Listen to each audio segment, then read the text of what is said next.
So this is going to be the Chapter 11 Review 2. I should have given you a worksheet that goes along with this so you can fill out. So we're going to go over it. So find the area of the regular hexagon, show work, express answer in simplest radical form or to the nearest tenth. Okay, so regular means all the sides and angles are the same. So I have one side being 5 centimeters. To find an area of a regular hexagon, we have to use the formula 1/2 times A times P, where A is that apothem and P is the perimeter. Well, looking at this, one side is 5 centimeters, so I can find my perimeter pretty quickly. So my perimeter is going to be 5 times the number of sides, so I got 6. So my perimeter is 30 centimeters. Okay, now I need to find my apothem. So for this, I need to draw all of my angles. Okay, one big angle. To find one of the big angles, I take 360 divided by the number of sides. 360 divided by the number of sides, and there are 6 sides. So my big angle is going to be 60 degrees. Okay, but in this, I need my apothem. So let's go ahead and draw that apothem and draw that right angle. So I need to cut my 60 degrees in half to find that apothem, so that little angle right there is going to be 30. Okay, so this little angle is 30. We have our right angle, our apothem. If that entire length is 5, then one small portion of it is going to be 2.5. Okay, so if this is a 30 and 90, that means this has to be 60, so we're going to be doing a 30, 60, 90. So the equation across from 30 is x, across from 90 is 2x, and across from 60 is x square root 3. So what I can do is set these equal. So x right now is 2.5, but I need to find my apothem. So my apothem is the one that makes that perpendicular line, so this one. So I just plug in that 2.5 for x. So my apothem is 2.5 square root of 3. Well, let's find the area now. So I have my apothem and my perimeter. Let's just put it in my area formula. So A equals 1/2 times my apothem, so 2.5 square root of 3, times my perimeter. So my area is 64.95 centimeters squared. Remember, area is always squared. Okay, there is going to be one of these hexagons on the test, so make sure you realize that there are going to be 30, 60, 90 triangles in it. Okay, find the area to the nearest tenth of a centimeter. Okay, this figure, it kind of looks like a trapezoid, but it's not because of this end. Remember, trapezoids only have 4 sides. Okay, this has 1, 2, 3, 4, 5 sides, so it is not a trapezoid. So let's break it down into 2 different figures. Looks like we have a triangle and a rectangle. So if I'm finding the area of the whole thing, let's find the area of this first. So it's a rectangle, so to find the area, we're doing base times height, so 5 times 10. So the area of that is 50 centimeters squared. Now let's look at this triangle. Well, from this base, top to bottom here, is going to be like this, so 5 centimeters. And this, to get the height of it, well, if the whole thing is 20, and this portion's 10, and I only want this portion, I'm going to take 20 minus 10 to get it. So 20 minus 10 is going to get me 10 for this. So now my triangle has a height of 10 and a base of 5. So to find the area, we're going to do 1/2 times the base times the height. So we got 25 centimeters squared. So the total area, we have to add them together, is 75 centimeters squared. Okay, the area of a kite is 100 centimeters squared. The length of one diagonal is 10 centimeters. What is the length of the other diagonal? Well, area of a kite is 1/2 times distance 1 times distance 2. We have the area being 100, so let's just plug that in for the area, and one diagonal being 10. So let's plug that in for the other diagonal. So let's solve to figure out what that last diagonal is. Half of 10 is 5. Divide by 5. So that means that diagonal is 20, and then we label it centimeters because it's not just 20, it's 20 centimeters. It's a length. Okay, compare and contrast prisms and pyramids. State at least one similarity and one difference. Okay, well, you can find the lateral area, and they can share the same lateral area. So they can share same lateral area shapes. Okay, they can both have rectangle lateral areas. Their bases could also be rectangles. They can share the same shapes. Okay, the difference is when we have prisms, I'm going to try to draw the best prism I can. Prisms have 2 bases, okay? Pyramids have 1 base. That is a huge difference between the two. One has 2 bases and one has 1 base, okay? But they all have lateral faces.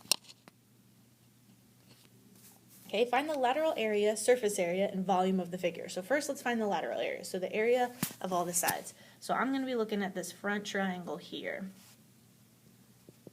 Okay, so it's a triangle, so we have to do 1/2 times the base is 8, times the height is 9, okay, because that's the height that sits on it. So the area for one triangle is 36 inches squared, but we have 4 different ones. Since my base is a square, that means all 4 of those lateral faces should be the exact same. So all I have to do is take 36 times 4 to find the lateral area, which is 144 inches squared. Surface area is the area of the entire thing. So what I need to do is now find the area of the base. So the base is a square, so to find the area of that, I take 8 times 8 to get 64 inches squared. So surface area, we have to take our lateral area, so the area of all the sides, plus the area of the base we just found, so 64. So my total surface area is 208 inches squared, okay? Now I need to find the volume. This is a pyramid, okay, because it only has 1 base. So volume of a pyramid is 1/3 times the area of the base times the height. So I'm going to erase all this other stuff since we already found it, so I have more space.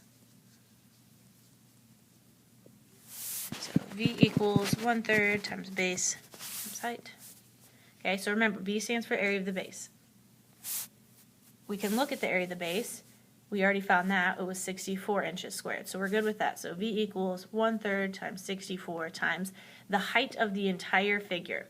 Okay, if I'm talking about a pyramid, I need the inside height of the figure, not the face height, the inside height. So if I look, I have a triangle in there. So I have this triangle. Okay, if I have a lateral face, it's always going to be this slant here. We're going to label that 9. Okay, if that entire thing is 8, then the little portion is 4. So we got a right triangle. So a squared plus 4 squared equals 9 squared. Remember, your C always hits across from your right angle. So a squared plus 16 equals 81. Subtract 16, so a squared equals 65. Opposite of squaring is square rooting, so a, or my height of the inside height there, is going to be the square root of 65, which is 8.06. 8.06, and we're going to label it inches. Okay, so now we have the inside height. I can plug it into my volume formula. So V equals 1/3 times 64 times 8.06, which we get 171.95 inches cubed. Remember, volume is cubed. Do not label it wrong on the test. Okay, find the lateral area, surface area, and volume of the figure. So we have this prism. So the lateral area is the area of all the faces. So first off, I need to know what the bases are so that I can figure out my lateral faces. So bases, if it's a prism, they have 2, and it looks like my bases are going to be these triangles. Okay, so the lateral faces are all the rectangles on the outside. So lateral area is the area of all the faces. So this one, if this side is 2 and the top is 7, we got 7 times 2. Now let's look at the bottom one. That length is 7, and this is 2 again, so plus 7 times 2. And let's look at the back side. Okay, that length is 7, and the height again is 2, so 7 times 2. So we got 42 millimeters squared. Surface area, we now have to add the area of the bases on top of it. Okay, this time we have 2 bases though, so we have to make sure we add it twice. So I need the area of this puppy right here. Okay, so the area of a triangle, okay, 2, okay, is 1/2 times the base times the height. Well, I have the base, but I don't have the inside height. So if I draw this in, it looks like we have a right triangle with that being 2 and this being, well, if that whole thing is 2, that means that little portion is 1. So now I have to use my Pythagorean theorem. So a squared plus 1 squared equals 2 squared. So a squared plus 1 equals 4. Subtract 1, so a squared equals 3. So we got to square root both sides, so a equals 1.73. So we know that height is 1.73. So that is 1.73. So now let's find the area of that base. Let's use a different color. So a equals 1/2 times the base times now the height we found. So a equals 1.73 millimeters squared. Okay, but remember, I said that we have two of them. We have a top and a bottom. So for my surface area, I take 42 plus my top base plus my bottom base. So my total surface area is 45.46 millimeters squared. Okay, so now what I have to do, I'm going to erase all this so we can do volume.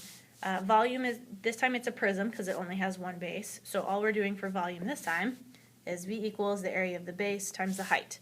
Okay, so we already found the area of the base because it was that triangle. So 1.73 times my height from base to base is 7. So times 7. So my V equals 12.11 millimeters, and remember, it is cubed for volume. Okay, our last one, we are finding the volume of the shaded solid. So I only want the area of this shade. So if this was a pool, I only want that concrete outside portion. Okay, so first off, let's find the total area, okay, because I want the entire area of the figure, and then we can subtract this missing portion to find what we have left, the shaded portion. Okay, so let's find the entire area. So it looks like we kind of have, if I look at this, that dark blue is like a cube. Okay, so the volume of that is just going to be base times height. So the area of the base, so let's go ahead and draw it all in. Here we go. Okay, so we got 36, it looks like it's a rectangle, so 36 times 4, times the height of the entire figure, which is this 20. Okay, that 20 represents the entire height. So the volume of the entire shaded region is, sorry, that was a 14, so it should be 36 times 14. So our entire region is 10,080 centimeters cubed. So now we're going to do the inside. Okay, so my inside, let's see if we can kind of draw it the best that we can. That's really bad, but you kind of get the idea. Okay, should be going all the way down. Okay, so we're doing the inside. So it's the same exact height. So the volume of that is the area of the base, but this time, so let's use this as the base because we can actually see all of that. Okay, it's another rectangle. It's 22 by 8. So we're going to do 22 times 8 for the area of the base times the height of the entire figure. It shares the same height from top to bottom. From top to bottom, it's the same height, which is 20. So V equals, when we multiply together, is 3,520 centimeters cubed. Okay, so I found the area of the entire thing, and I found the area of that inside portion if we filled that all up with water, but I only want that blue portion. So I can subtract these two to get that dark blue portion left. So we're going to do that 10,080, minus 3,520 to get that portion that we want left, which is 6,560 centimeters cubed.